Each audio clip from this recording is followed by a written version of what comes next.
Analisa market mingguan Forex 22 sampai 26 Juli 2024. Sobat traders, kita akan lihat bagaimana pergerakan market Forex minggu ini ya. Ada banyak peluang-peluang pergerakan market Forex baik dari major currency dan juga dari cross currency ya. Oke, kita akan lihat untuk review dulu pergerakan market minggu yang lalu ya. Oke, kita lihat nih sobat traders, untuk minggu yang lalu dolar Amerika sempat melemah di awal minggu ya, dari Senin, Selasa, Rabu ya sampai ke pertengahan minggu dolar melemah ya, drop. Kita lihat data inflasi pada minggu sebelumnya itu membuat dolar masih melemah, dan adanya komentar dari Powell bahwa Fed tidak perlu menunggu inflasi 2% untuk mulai menurunkan suku bunga. Itulah menjadi sentimen negatif buat US dollar. Oke, lalu kita lihat untuk dolar sendiri ditutup menguat ya, berbalik menguat pada Kamis dan Jumatnya. Jadi secara mingguan dolar berbalik menjadi bullish ya pada minggu kemarin. Kemudian rival utama dolar, Euro USD, kita lihat mencetak rekor tertinggi 3 bulan. Dan kemudian yen menguat ke level 157 sekian ya.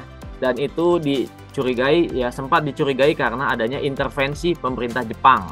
Jadi yen pada 2 minggu sebelumnya melemah ke level terendah 38 tahun atau 4 dekade. Kemudian pada minggu lalu secara tiba-tiba menguat ke level 157-an sekian. Oke, lalu kita lihat GBP USD naik menyamai level tertinggi 1 tahun di level 1.3040.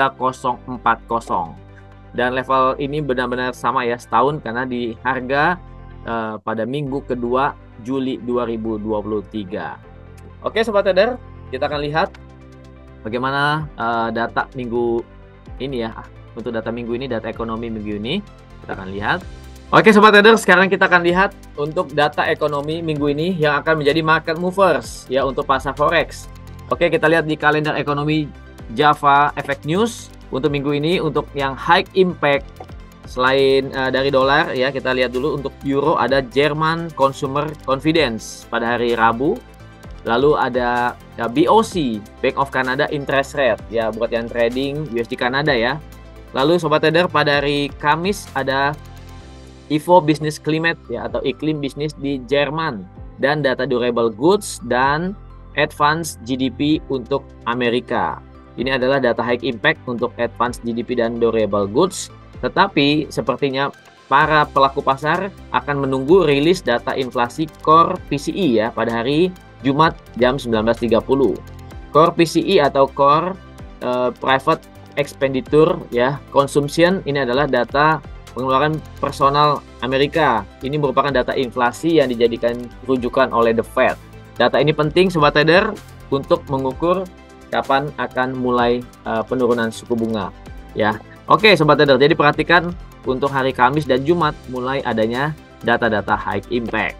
Oke, sekarang kita akan bahas selain daripada data high impact ini, ada apa aja yang bisa mempengaruhi pergerakan market. Kita lihat ya, ini sobat trader, yaitu ada data dari berita yang terbaru bagaimana Joe Biden ya, presiden incumbent Amerika Serikat yang juga calon presiden dari Partai Demokrat, menarik diri dari pencalonan dan dia mengendorse wakil presiden yaitu Kamala Harris.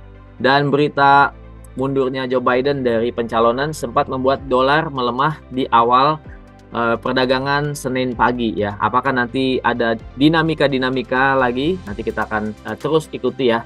Selain daripada politik Amerika, juga ada Middle East tension ya, yang sobat trader juga perlu perhatikan karena ini bisa mempengaruhi untuk pergerakan pada forex pada minggu ini. Oke, sekarang kita akan bahas secara teknikal. Oke sobat trader, kita lihat dulu dolar indeks untuk grafik mingguan. Sobat trader bisa lihat harga sempat turun ke level low ya, paling rendah dalam hampir 3 bulan ya. Ini adalah data terendah dalam 3 bulan, tapi ditutup bullish ya. Sobat trader perlu perhatikan, meskipun turun ke level terendah tapi ditutup menjadi bullish. Kita lihat pada grafik daily. Nah, kita bisa memakai untuk harga naik, maka kita bisa pakai Fibonacci retracement ya, dari level tertinggi terus ke penurunan, maka kemungkinan dolar pada minggu ini akan naik ke level 38,2 atau sampai ke 50% daripada penurunan dalam 2 minggu sebelumnya. Oke, jadi minggu ini Sobat Trader, kemungkinan dolar akan rebound ya, melanjutkan rebound minggu lalu. Dan kalau dolar rebound, maka major currency menjadi lawan utamanya dolar, kemungkinan akan bergerak sebaliknya. Kita lihat dulu untuk Euro USD. Pergerakan Euro USD mencetak level tertinggi dalam 3 bulan ya. Harga pada minggu yang lalu tertingginya adalah 1.0947. Dan pada hari Jumat kemarin harga ditutup menjadi turun 1.0878.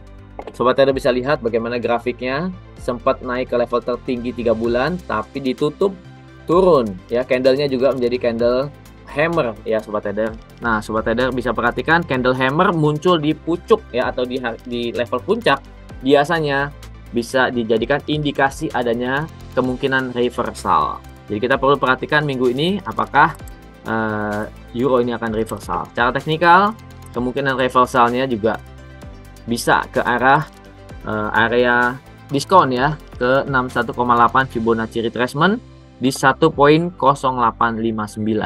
Jadi ada peluang untuk Euro USD bisa mencari area sell-nya di 1.09, kemudian cari targetnya 1.0859 atau sekitar hampir 60 pips ya. Oke Sobat Trader, kita akan lihat untuk GBP USD. GBP USD tidak seperti euro ya. Karena apa? Karena GBP mencetak level tertinggi dalam 1 tahun.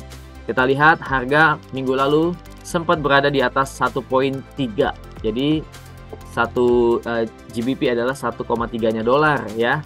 Tetapi harga ditutup di 1.2909. Nah, Sobat Trader, kita pakai grafik daily untuk melihat bagaimana analisa minggu ini.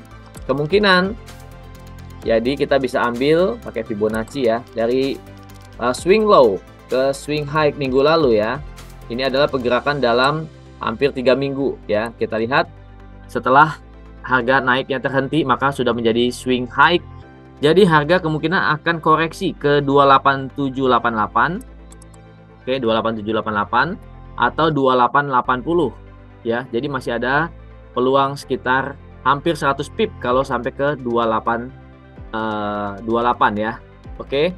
Dan perhatikan apabila penurunan di bawah 2828 masih mengincar area diskon di 1.2777.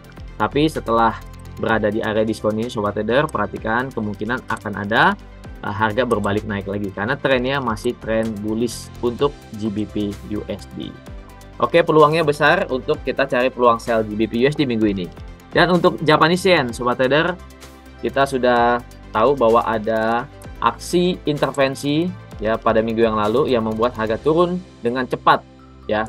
Dan penurunan juga tampaknya sudah terhenti ya karena adanya candle bullish di bawah. Dan sekarang kita lihat masih ada potensi untuk USD Japanese Yen untuk naik ya. Untuk analisa saya naiknya akan ke 15855. Jadi 100 pip ya paling tidak di awal pekan. Untuk Senin dan Selasa ini 100 pip sampai ke 15858. Kemudian target berikutnya adalah 159.310. Itu adalah Fibonacci 61,8. Jadi masih ada peluang buy dulu ya untuk 100 pip ke 15855, kemudian 15931. Setelah itu kalau lewatin 61,8, targetnya bisa akan mengejar level tertinggi berikutnya. Karena USD Japanese Yen masih cenderung bullish sebelum ada perubahan suku bunga di BOJ ataupun juga di The Fed. Oke Sobat Trader, kita akan cari dulu satu analisa untuk cross currency ya. Kita bisa pakai untuk GBP Japanese Yen ya. Kita lihat untuk GBP Japanese Yen sama seperti GBP juga memang masih bullish trend, sama seperti USD Japanese Yen juga ya. Jadi turun minggu lalu karena koreksi. Nah, turun karena koreksi berarti masih dalam trennya ya. Kita lihat apakah koreksi akan sampai ke 50%, berarti peluang koreksi masih ada sobat trader. Jadi kemungkinan di awal pekan ini bisa mengincar level 204 dulu ya. Level 204. Setelah itu baru kita bisa cari peluang untuk sell GBP Japanese Yen ya ke 201.70-an. Jadi masih ada 230 pip untuk analisa atau peluang untuk GBP Japanese Yen. Oke sobat trader, jadi peluang untuk forex juga tidak kalah dari gold, index dan Nasdaq ya. Jadi manfaatkan peluang pergerakan di major currency dan juga di cross currency karena ada banyak potensi-potensi untuk kita raih cuan. Oke, trading di Java Global Future saja dan sampai ketemu lagi pada video analisa mingguan berikutnya. Salam profit.